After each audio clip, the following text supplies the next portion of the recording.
GTN media network નવા રંગરૂપ સાથે। નમસ્કાર, આપ જોઈ રહ્યા છો જીટીએન ન્યૂઝ। ડભોઈ વિધાનસભા 140 મત વિસ્તારમાં આવેલા ડભોઈ અને વડોદરા તાલુકાના ગ્રામ્ય વિસ્તારના કુલ 16 રસ્તાઓ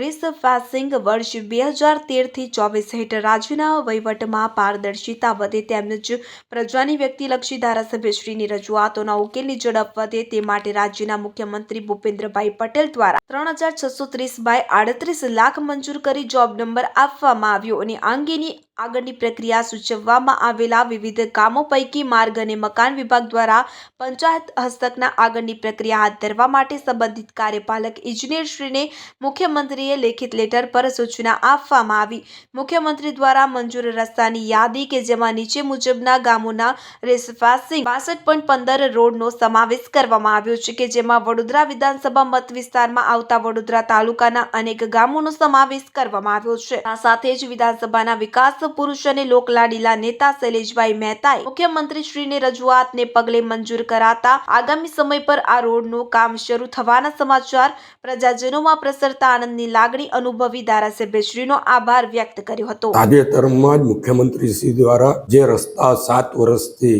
બન્યા ન હોય એના માટે જોબ નંબરો ફાળવવામાં આવ્યા, જેમાં ડભોઈ વિધાનસભામાં 36 કરોડ જેટલા એ રકમ ફાળવવામાં આવી છે અને લગભગ 16 જેટલા રસ્તાઓ ડભોઈ વિધાનસભાના અલગ અલગ મંજૂર કરવામાં આવ્યા છે, જેમાં મુખ્ય રસ્તાઓમાં Tarsali Vadodara road, Ratanpur approach road, Akkoti Asodara Nagdol road, Tarsana Morpura Prayagpura road, Pansoli Suvaliya road, Patarvani Samaspura અને કનકુઈનો રોડ, એ સાથે કેલનપુર નવાપુરા આહલાદપુરા, કેલનપુરથી નવાપુરા આહલાદપુરા જતો રથ, Hansapura approach road, Vora Gamdi approach road છે, કેતમપુરા એપ્રોચ રોડ છે,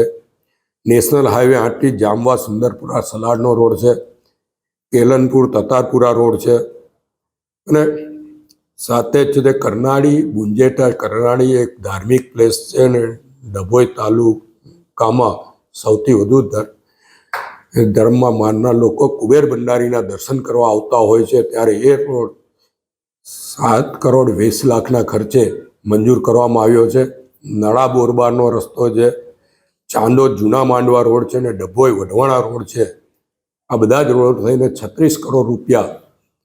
મંજૂર કરવામાં આવ્યા છે। હું માનનીય મુખ્યમંત્રી ભૂપેન્દ્રભાઈ પટેલનો આભાર માનું છું કે 36 કરોડ જેવી માતબર રકમ આ રસ્તાઓ માટે એમણે ડભોઈ વિધાનસભામાં ફાળવી છે અને જે લોકોની ઘણા વર્ષોની માંગણી હતી, ખાસ કરીને ગુંજેઠાથી કરનાળીના રસ્તા માટે, પાતરવણી સમસપુરાના રસ્તા માટે અને હાઈવેથી સુંદરપુરા વાળા રસ્તા માટે ખૂબ જ માંગણી હતી। એ માંગણીઓ અને એમની લાગણીઓ પૂરી કરવા બદલ ભૂપેન્દ્રભાઈ પટેલનો ખૂબ ખૂબ આભાર અને તમામ નાગરિકોને પણ અભિનંદન પાઠવું।